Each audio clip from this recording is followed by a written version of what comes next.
Assalamualaikum warahmatullahi wabarakatuh. Perkenalkan, kami di sini dari kelompok 4 ingin mempresentasikan mengenai bioteknologi di bidang perikanan. Adapun anggota kelompok dari kelompok 4 ini ada saya sendiri bernama Novita, kemudian ada Alvina Nurul Fitriana, ada Siti Robiatul Adawiyah, ada Dinda Rizky, dan ada Novani Endah. Selanjutnya yang akan dibahas pada presentasi kali ini yaitu mengenai pengertian bioteknologi perikanan, produk dari bioteknologi perikanan, manfaat dari bioteknologi perikanan, contoh penerapan dan bentuk penerapan. Yang pertama, saya akan menjelaskan pengertian bioteknologi perikanan. Bioteknologi perikanan adalah bioteknologi yang ditekankan khusus pada bidang perikanan. Penerapan bioteknologi dalam bidang perikanan sangat luas, mulai dari rekayasa media budidaya ikan hingga pasca panen hasil perikanan. Bioteknologi mampu mengubah ikan melalui proses transformasi biologi hingga dihasilkan produk yang bermanfaat bagi kelangsungan hidup manusia. Sudah sejak abad 11, manusia sebetulnya menggunakan prinsip dasar ini. Selanjutnya, produk bioteknologi perikanan. Beberapa produk yang telah dihasilkan masyarakat melalui penerapan bioteknologi antara lain yaitu ada peda, kecap ikan, bekasem, bekasang, terasi, silase, dan masih banyak lainnya. Biasanya para pengelola ikan telah memanfaatkan bioteknologi selama berabad-abad untuk membuat pangan berbahan baku ikan. Assalamualaikum warahmatullahi wabarakatuh. Di sini saya akan melanjutkan materi tentang manfaat bioteknologi di bidang perikanan. Yang pertama yaitu mampu meningkatkan tingkat pertumbuhan pada budidaya ikan. Yang kedua yaitu meningkatkan nilai gizi pada ikan dan juga pakan ikan. Yang ketiga yaitu meningkatkan kesehatan ikan. Yang keempat yaitu mampu melindungi dan memperbaiki lingkungan. Yang kelima yaitu memperluas cakupan jenis ikan. Yang keenam yaitu meningkatkan perlindungan dan juga konservasi ketersediaan benih ikan di alam. Yang selanjutnya ada bentuk penerapan di bidang bioteknologi perikanan ini. Penerapan ini mencakup sangat luas, mulai dari rekayasa media budidaya ikan hingga pasca panen. Terdapat beberapa teknik penerapan bioteknologi di bidang perikanan ini, yaitu pembenihan selektif, di mana pembenihan selektif ini merupakan pembenihan secara tradisional, di mana program ini telah meningkatkan peningkatan hasil dan juga pendapatan yang stabil. Contohnya pada peningkatan 5-20% pertumbuhan budidaya pada ikan salmon, nila, dan juga catfish. Ya, saya Alvina Nurul Fitriana di sini akan melanjutkan materi tentang teknik bioteknologi pada budidaya ikan. Yang kedua yaitu manipulasi. Manipulasi bentuk kromosom merupakan teknik untuk menghasilkan triploid.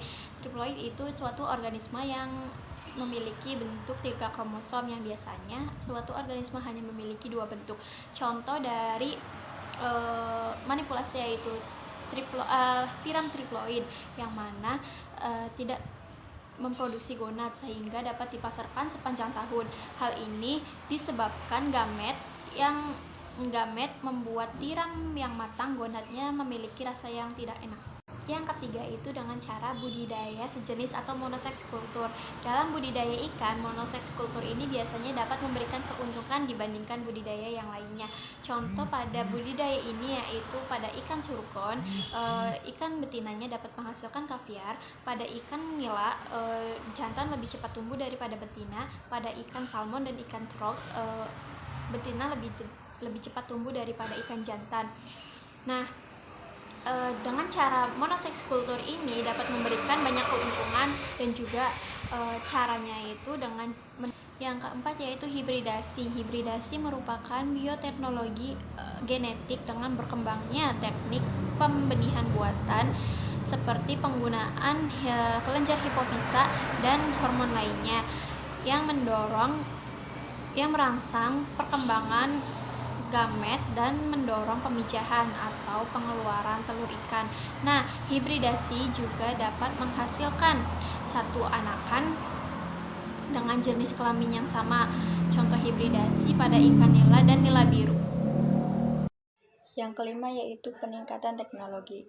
Peningkatan teknologi merupakan reproduksi ikan yang telah banyak membantu pembudidaya dalam usaha membudidayakan ikan. Selain itu, dengan adanya kemampuan untuk mengatasi kendala alam dan masa pemijah, pembudidaya bisa mengawinkan ikan lebih banyak pada saat-saat nilai jual ikan tinggi dan juga menjamin ketersediaan ikan di pasar. Yang terakhir yaitu perkembangan teknologi. Rekayasa genetika merupakan sebuah istilah yang samar dan pengertiannya menjadi hampir mirip dengan transgenik transfer gen, seperti ikan transgenik atau modifikasi organisme secara genetik (GMOS). Teknologi ini sedang berkembang dengan cepat dan memungkinkan merubah gen-gen spesies yang memiliki keterkaitan yang jauh. Contohnya yaitu sebuah gen yang menghasilkan protein antibeku yang telah ditransfer dari ikan laut yang tahan dingin ke buah stroberi. Selanjutnya yaitu contoh penerapan bioteknologi dalam bidang perikanan. Yang pertama, pemanfaatan bioflok dalam upaya peningkatan hasil budidaya. Bioflok merupakan agregat diatom makroalga, pelet sisa eksoskeleton organisme mati, bakteri, protista, dan invertebrata, juga mengandung bakteri, fungi, protozoa, dan lain-lain yang berdiameter 0,1 sampai 2 mm. Bahan-bahan organik tersebut merupakan pakan alami ikan dan udang yang mengandung nutrisi cukup baik dan dapat menjadi pakan tambahan yang dapat meningkatkan produksi sektor perikanan dan menurunnya jumlah pakan yang diberikan. Baik, selanjutnya adalah contoh penerapan bioteknologi dalam bidang perikanan. Yang pertama yaitu pemanfaatan bioflok dalam upaya peningkatan hasil budidaya. Bioflok berasal dari kata bios yang berarti kehidupan dan folk yang berarti gumpalan. Jadi bioflok adalah kumpulan berbagai organisme seperti bakteri, jamur, protozoa, dan lain-lain yang tergabung dalam gumpalan. Nah, gumpalan ini terbentuk melalui pengadukan bahan organik oleh aerasi atau proses penambahan udara dalam air. Hasil ini akan menjadikan kualitas air yang lebih baik, serta bahan organik didaur ulang menjadi folk yang dapat dijadikan pakan untuk ikan atau udang yang dapat meningkatkan produksi sektor perikanan. Nah, selanjutnya yang kedua yaitu proses fermentasi pada ikan budu. Ikan budu adalah produk olahan ikan awetan yang berasal dari Sulawesi. Tekniknya, ikan digantung yang bertujuan agar darah dari ikan turun dan mengurangi berat cair ikan tersebut. Kemudian, ikan akan diberi garam yang berfungsi untuk menarik air dalam tubuh ikan. Garam menyebabkan terjadinya perubahan fisik dan kimia, terutama protein. Ikan budu yang difermentasi ini akan tahan lama atau layak konsumsi meski sudah 3 bulan penyimpanan. Nah, contoh fermentasi pada ikan budu ini termasuk ke dalam bioteknologi di bidang perairan yang termasuk masih konvensional.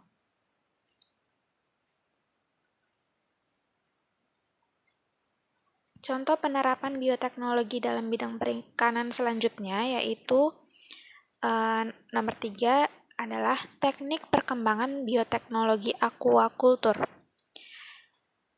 Aquaculture atau budidaya perairan yaitu bentuk pemeliharaan dan penangkaran berbagai macam hewan atau tumbuhan perairan yang menggunakan air sebagai komponen pokoknya. Dengan adanya perkembangan bioteknologi aquaculture berguna untuk meningkatkan laju pertumbuhan ikan. mengatur kematangan gonad, meningkatkan atau perlawanan resistensi terhadap patogen, mengadaptasi ikan terhadap lingkungan baru atau freeze resistant, mengubah karakteristik biokimia dari daging sehingga dapat menciptakan rasa daging yang diinginkan, serta dapat mengubah jalur metabolisme sehingga terjadi efisiensi pakan. Yang terakhir yaitu bioteknologi biru. Nah, bioteknologi biru ini biasa disebut juga dengan bioteknologi akuatik atau perairan yang mengendalikan proses-proses terjadinya di lingkungan akuatik. Nah, bioteknologi ini dimanfaatkan untuk menumbuhkan, contohnya itu menumbuhkan ikan sirip atau kerang-kerangan sebagai sumber makanan. Perkembangan bioteknologi biru ini memanfaatkan rekayasa genetika untuk menghasilkan tiram yang tahan penyakit. Selain itu, menghasilkan vaksin untuk melawan virus yang menyerang salmon dan ikan-ikan lainnya.